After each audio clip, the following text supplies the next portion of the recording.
Hi, my name is Mike Kuritnik. I'm from Kumo Capital. We are a private equity firm out of Boston. My background in real estate started when I was in high school.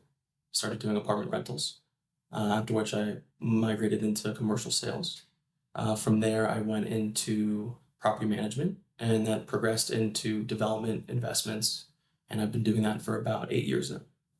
My experience with Break Capital so far has been really good. It started out about 8 months ago when Rafik and I met, and we followed up, and we had kind of a symbiotic relationship of a similar path, and it turned into like an open discussion of investments and what he was doing, what we were doing, and seeing if there was potential overlap. And then we came across a deal, which happened to be the Cranwood Parkway deal, and we jumped into it as the firm that we were in Boston with a co-GP with Rafik, and it turned out to be a pretty good deal from the get go. We've been operating it for about 3 months, and it's been going according to plan.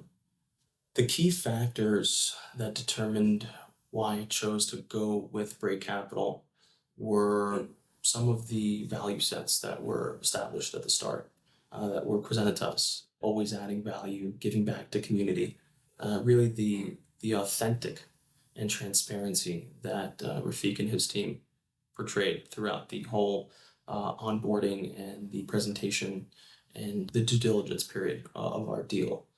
And through that, it was pretty evident that it was a crowd that set aside from a lot of others and how they approached their mythology and how they just approached looking at deals. And it's something that we value dearly because we've had a lot of partnerships and some of them soured. And it was really because there wasn't a clear line of communication. If there's one thing about Rafik is that he's always on his phone and that he will always pick up your call.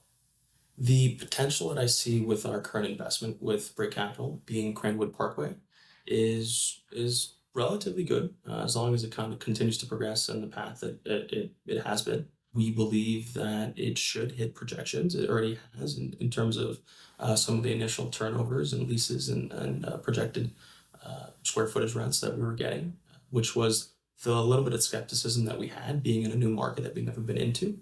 Though seeing the first two leases that did turn over and hit the expectations, one of them actually surpassed, we're pretty confident that the remaining part of the project will hopefully, knock on wood, make it to the pro forma that we had established at the start.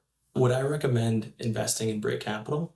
Yeah, I would. And I say that with a little bit of hesitancy because I don't like making endorsements or recommendations.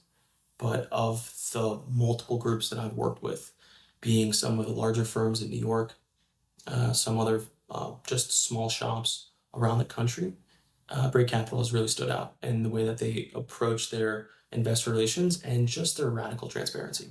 And they'll just tell you from the start if it's a good deal or not. And they'll give you all the resources needed for you to also make that decision for yourself with no pressure. And I found that extremely genuine.